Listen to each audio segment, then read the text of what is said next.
Good morning, happy Friday people. I hope you've had a wonderful week. It's always going so quickly, isn't it? Even if we are staying at home, I don't know about you guys, but I am definitely enjoying my days at home. Perfect. So what am I doing here today? Today is my special pain point day where I get to talk about a common pain that a lot of people experience, that they might not really know what it is and they don't really know what they can do about it. You might not even know that you've got it. And so yeah, that's what I like to spend doing on Fridays, taking a specific pain point or pain area. I might have talked about it during the week and then I'll hang on to it and I'll talk about it on Friday. Very good morning to you, Amanda. Thank you so much for being here. Love you so much for being around. Perfect. I hope you've been enjoying your week this week. So here is my special pain point that I wanted to talk about this week. Is actually painful shins. And very good morning to you, Linda. Another lovely lady on this morning. So basically what I wanted to talk about is the pain that some people get that goes down the front of the shin. Sometimes it can be off to the side and sometimes it can be around. Sometimes you can feel it everywhere. And generally, when someone complains about this, it'll be like a hard lump or hard lumps, painful lumps that when pressed they don't feel that great, and that's why they're called shin splints. And also this happens in people that run, this happens in people that walk a lot, it also happens in people that stand a lot, maybe not doing too much walking but they're standing, and people that tend to do a lot of high impact stuff, so running, jumping, things like that, where they're maybe always on their feet all day. I think hairdressers are also at risk of the old shin splints. Maybe they're having a nice rest since lockdown's happened. So what do we do about shin splints? Well, shin splints, they come from different areas, so I'm going to try and explain it all. So basically what happens is, if you've only just started training, say you've only just started running, you might start to feel these painful areas that are going down the front of your shin. It might also be up the back and you might also have it in both places.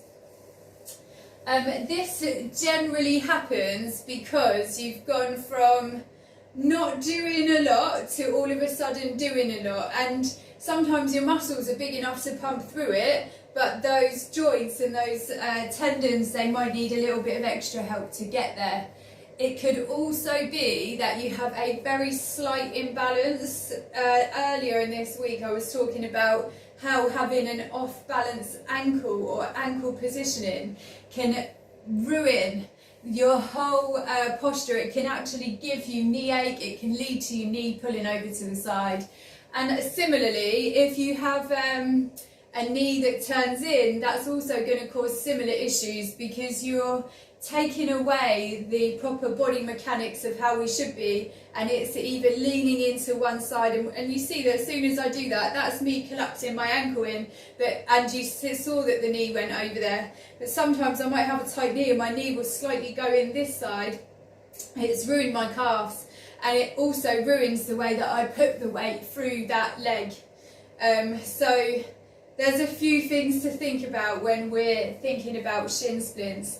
Most of the time, I know from experience actually, one of the first races that I ran was a half marathon and I got shin splints. So I didn't really know about fitness, so I didn't care about the warm-ups and the cool-downs then. It was more about the fact that I felt grateful to be able to move, and so I would go for these runs. But I ended up down at the Physio's because of these painful areas that were happening. And he described them as shin splints, and he hooked me up to what can only be described as some kind of vacuum device, and he sucked the tension out of the leg with this crazy Hoover thing that he had that he was putting over the skin. And then he also let me know that there is actually a way that you can help shin splints without having to go and see the physio. I mean, physios can be really expensive. So he told me that there is a nice way to do it. It's not nice, you're always going to feel it. But if you have the old shin splints, then what you could do is get out some moisturising cream after a shower or after your bath, and you're going to start to gently massage those areas. And as you do, you will find a super tough area that is giving you the feedback, which is the feedback of pain. And what I would love for you to do there is just get in there and massage it just a little bit more. Sometimes it can feel like, oh my god, and then it gets better. And shin splints massage is amazing, because what that's doing is all of those areas that if you were on an imbalance, it's helping them know where they should be, and it's helping all your soft tissue relax, not relax, but get out of that hunched up, moving it in the wrong way all the time can create tension, little tension knots, which is actually kind of what the shin splints are. And so you can get rid of them that way. There is something that I usually use to get rid of tension bubbles, and that is one of these. Oh, I'm not going to be able to get it out. This is called a foam roller. I know that not a lot of people have them. If you work out a lot, you might consider getting one. If you have some good mobility issues, you might consider getting one. This actually mimics a sports massage. And the reason this is great if you're only going to do the meaty bit of your leg. So it would generally be the underneath, the calf of it. So I'm just going to have a little roll over so you can see. So here, this is a massage for your actual muscles. Now the reason why we don't tend to use it for shin splints is because we do not roll on the bone, and a lot of people may get that confused, so that's why we don't really recommend that. But if you did use this, you can use it on the meaty parts, on the calves and on your thighs upper as well. Don't roll the ankle, don't roll the foot, don't roll your shin with one of these. It's just a bit pointless because there's no muscle there, and that's what that's for. So that's why it's nicer to get in there and do that with your little fingertips, and you'll feel those hard areas there. So let's say that you know that you've got shin splints, you've loved that little bit of advice to go and start to massage it away yourself. Get down the physio if it's too painful. The other things that you should address here with that shin splint is the imbalance. As I was saying before, do we have an imbalance? And that's a posture correction. Morning, hey guys, thank you all so much for being here. I'm sorry I can't ever see what you're writing, but I can see that there's a lot of people there, and I will be over there in just a tick. I'm just finishing off what you can actually do about shin splints, which is the painful shins, and we can also get it in the calves. It generally comes from people that have either just started training, that are doing a lot of running or walking in their life, or a lot of standing and not a lot of relaxing. Good. Okay, so what we're going to do, we talked about the massaging it out, and now I just want to address the posture corrections for that in the first place. So if you have a shin splint, I'm almost always looking to see if you've got a collapsed ankle on either side. And then I'm looking at the knee. Is the knee in? Is it out? Or does it face where it's supposed to? Then lastly, I'm thinking about that bum. Because if you're, I love to talk about that bum, but if you are a little bit out of alignment here, it is your bum that pays for it. So your bum has to do a lot of work, or it should be involved with pretty much all of your movements, no matter what you're doing. And sometimes having those shin splints can indicate that you actually have got a weak glute. So there's a few things to look at. We're looking at the ankle as it taking itself into one side. You'll be able to feel this for yourself if you just stand up with me right now and hold yourself relaxed. You have your mind on your ankle. Is your ankle facing the floor, or is it facing the other ankle where it's supposed to? If you feel like you're a little bit in, great way to fix it, we're going to think of our heels as anchors, and I want you to anchor your heels into the floor. You anchor by pressing and screwing it in. This is 5 steps to perfect form. I do have a whole video on how you can get perfect form in 5 steps, so please do let me know if you'd like to see that. When you treat your heels as anchors and you anchor your feet into the floor, you now feel that your actual heel is on the floor, your ankle feels a lot more supported, and there's none of that collapsing in or out, not if you have great anchors. Then the next thing we're just going to have a little look at is that knee. Does it have a tendency to take itself into one side? If it does, again, this is a great indicator that we need to do a little bit of bum work, because your knee's trying to do the work that your bum should be doing. Okay, so got rid of our ankle situation. If it's your ankles that are the issue, then you have to anchor and start to make it annoying. It's got to be your thing. If you want to change this, you've got to do it again and again and again until it becomes normal. So we've anchored. Now we're looking at that knee. Now what I want you to have a look at is, does your foot face off the other side to accommodate the way that your knee faces? So if your foot faces over there because your knee feels better having a look over there, but you're going to bring it in. And when you do that, you will feel that your bum gets a little bit more involved. So we're going to squeeze our bum. We're going to give ourselves some great anchors. We're focusing that that knee isn't doing its own thing, it's staying where we want it to. And then we're going to bum squeeze to hold that all in. Yeah, and it feels weird, right? Because you're actually doing stuff properly. It feels quite tense. But this is because your body has now been so used to having that relaxed, collapsed, painful position that it's actually quite tough for it to hold itself in the right way all the time.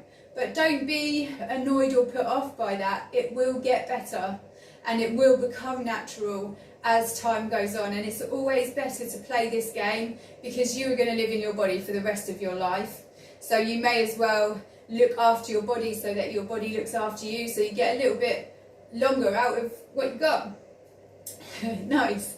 Perfect. So that is what I wanted to talk about there.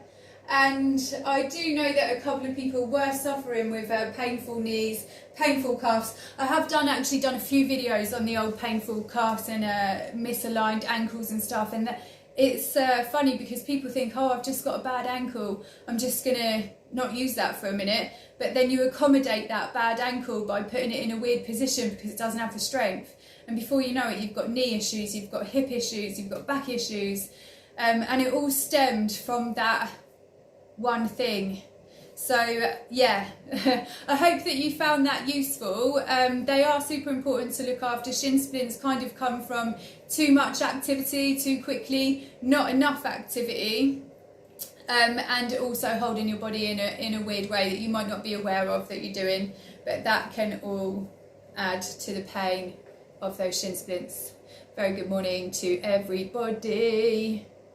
Hate shin splints, get it when I run. Perfect. Okay, cool. I'm glad that you said that, Kaylee. There is I would do some bum work and do some ankle rotations like we do. Hopefully you've hung out with me for some of those. I'll just do it very quickly while I'm here. What I would do if your shins annoy you before you go for a run, make sure that you're going to get in some great abductors. We done this one yesterday, and I want you to know that it's your leg that moves, but it's your bum that is in charge of making that movement happen. I would do a few over there and then change it over onto the other leg. You can also do some to pulse it back as well, so that just really helps the bum wake up. Then I would do this so that you can practice getting the toes into the floor, and then you can practice putting the heels into the floor. That's just going to help your ankles have a little mobility, but it's also going to help your knees understand that they are in the heels. Does that make sense? I know that didn't make sense, but it's just going to help you drive it all down. So I would just, even doing a few of those will really help you out. And pay attention to that knee. If you go in running and you feel that your knee is always sticking out to the side, then that may be something that's also not helping you out there. But don't let it put you off. If it's too much, just take it down, take the speed down, let your engagement and focus be the thing rather than the speed and killing yourself, because it will come for you, my girl. I'm just pleased that you're doing it. Love a little run in the morning. Brush away them cobwebs, run away them cobwebs. Love it. Thank you then all so much for being here. I hope that you've enjoyed that little chat that I've had for you today. And if you do find anything that I'm doing useful, please always give it a share, because I know that if you're suffering with it, there's probably people around you that are also suffering with it, and they would love to be shown this video so that they can also have an idea of what's happening when they're getting them shin splints and how they can deal with it. I know how painful it is. I've suffered with it myself, and actually painful enough for me to go and see a physio about it. So I do understand that they can actually be quite crippling, but good luck with it. So thank you all so much for having me here every day again this week. Nothing's going to change for me. I'll be right back next week. I'll be talking about full body mobilisation on Monday. I'll be doing that with you. We do deep hip stretches on Tuesday. Wednesday I like to talk about a posture correction. Thursday we do a little bit of upper body. And Friday I do my special topic chat. And I do believe that is the first time I've actually remembered my own schedule. So, whoop, whoop, whoop. Perfect. Oh, you're amazing. Thank you, Kaylee. Kaylee has seen my workouts, but Kaylee, you're great. I mean, I know that you're here a lot. I see that you share me a lot. So thank you so much for that. That's really nice. And always message me if there's anything that I'm not talking about, something that's niggling you that I've not got to. Just tell me about it, because I love you so much. I'll definitely make room for it. Okay, my lovely lot. I'm going to get out of here. I'm going to wish you all a lovely weekend. I hope you really enjoyed that. And I'll be back Monday at 9 AM. If you have any questions, please just send me a message or leave a little comment. And if you like what I do, send that share button so that someone else can feel the benefits also. Adios. Adios. Goodbye.